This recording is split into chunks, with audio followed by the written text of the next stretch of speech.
बाबा कोई भी नहीं जन्नत विच जा सकेगा। जन्नत मैं ना इधर बिहाड़ी वाल तकरीब पिया करा ताया, जिवें ताया सामने बैठा ना, दो तीन बाबे उठ के आंदे ने जे अही नहीं जाना तेरा प्यो मारिया। मैं बाबा साह कर गया, आंदा ही शाम दे जलसा सुन बैठे तो साडा बेड़ा गर्क कर दिता है भी बाबा जाना ही कोई नहीं। अगे सानू घर नवा नहीं टिकन देंदियां, तू हुण सानू जंतों भी कढूंगा। मैं कहा बाबा मैं हौसला कर, कहंदा छेती पढ़। मैं कहा मैं अगला शेर पढ़न लगा, आंदा पढ़ साडा घर उची पढ़। कहंदा अगो पढ़ शेर, अगो की है? मैं कहा बाबा कोई भी नहीं जन्नत विच जा सकेगा, 33 सालां दे सारे ही कवारे होणगे। कोड़ा घुट भरने ते भरो इन्हां मुंडियां दा कोड़ा घुट भरो, करो इन्हां दा विआह। ये जिन्नू कहीदा इन्हां दा विआह करो, नहीं अजे पैरां ते नहीं खलोते।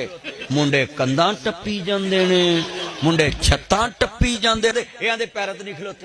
ओए इन्हां दा निकाह करो, आ हुणे 5-6 घेर के लियाओ, मैं हुणे ही पढ़ देना।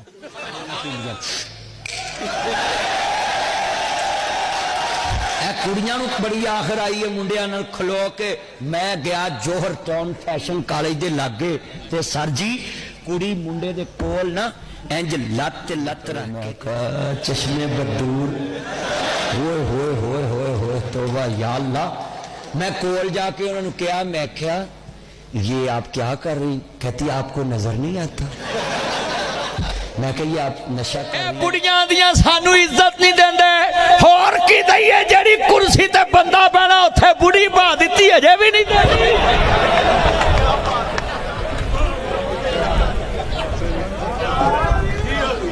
अब बोलो भाई, हजे भी कोई आखे तवज्जो तवज्जो। मैं सिंध गया, सिंध मैनू सिंधियां ने आखा जी पंजाब विच मौलवियां फतवा दिता सी, वकील साहब जी पंजाब च मौलवियां फतवा दिता सी भी बेनज़ीर दी घूमत जायज़ नहीं।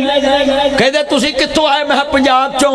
आंदे हुण जायज़ है। मैं कहा जे सानू इल्मे गैब हुंदा असां उहनूं भी कहना ही नहीं जायज़ नहीं, नजायज़ भी नहीं ते जायज़ भी नहीं। असीं दे बैठे अल्लाह ने पंजाब च भी बेनज़ीर घल दित्ती है। मैं कहा हिसाब बराबर हो गया, हुण तुसीं सानू गलत कही जाओ।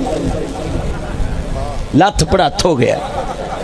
बोलो भाई, पिछे पा के मुंडे इंज मोडियां ते मवी ओ तनियां वाले बस्ते। साडे दौर च ते कपड़े दा हुंदा ही बस्ता, ते ओनू तनियां पा के इंज खिच्ची दे साई डोल झिड़कां देनियां, कपड़े भी खराब हो जाने। हुण ते मुंडे सारे मम्मी डैडी, बैग भी मम्मी डैडी। उदों साडे कोल स्लेटां हुंदियां, थुक ला के साफ कर लईदी सी। हाँ जी, ते हुण ते मुंडियां कोल हर शै VIP टच मोबाइल ते पढ़न दा। हाँ जी, टैबलेट ते पढ़न दे, टच मोबाइल ते पढ़न दे ने। ते साडे कोल हुंदियां स्लेटां, ते ओहदे नाल थोड़ी जी रस्सी नाल रूह बन्नी हुंदी सी, फोम भी किसे बस दी सीट चों कढ लैनी।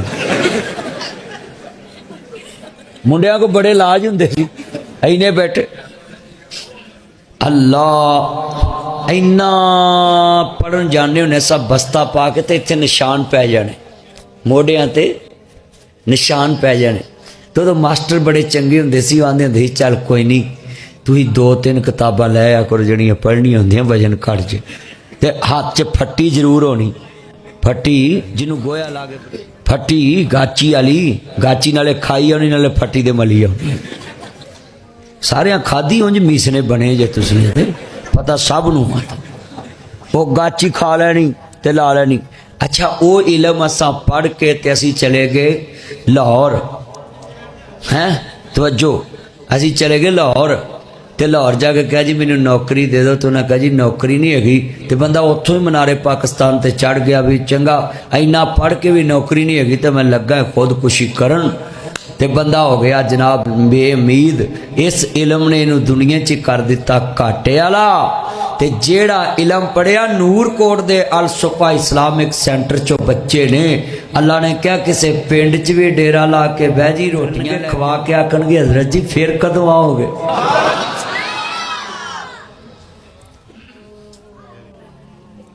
इत्थे पूरे नूरकोट च कोई MA पास बंदे नूं रोटी खवा के आखेगा फिर कदों आओगे? ओदियां गल्लां सुन सुन ने आखना लिया रहन दे यार, जान दे। सच्ची सच्ची गल ਕਿਸੇ ਅਫਸਰ ਨੂੰ ਰੋਟੀ ਖਵਾ ਕੇ ਬੰਦੇ ਇਹ ਨਹੀਂ ਕਹਿੰਦੇ ਫਿਰ ਕਦੋਂ ਆਓਗੇ, ਜਾਨ ਛੱਡਿਆ ਤੇ ਇਹ ਅੱਲਾ ਦੇ ਸੀਨੇ ਚ ਆ ਗਿਆ। ਉਹਨੂੰ ਲੋਕੀ ਆਂਦੇ ਨੇ ਹਜ਼ਰਤ ਕਦੋਂ ਆਓਗੇ। ਆ ਮੈਨੂੰ ਲੋਕੀ ਕਿੰਨਾ ਤਰਸਦੇ ਰਹਿੰਦੇ ਨੇ, ਮਦਨੀ ਸਾਹਿਬ 2 ਮਿੰਟ ਚਾਹ ਪੀ ਲਓ, ਸੈਲਫੀ ਲਵਾ ਲਓ। ਇਹ ਮੇਰਾ ਕੋਈ ਕਮਾਲ ਨਹੀਂ, ਜੋ ਮੇਰੇ ਸੀਨੇ ਚ ਹੈ ਨਾ, ਜੋ ਦੁਕਾਨ ਦੇ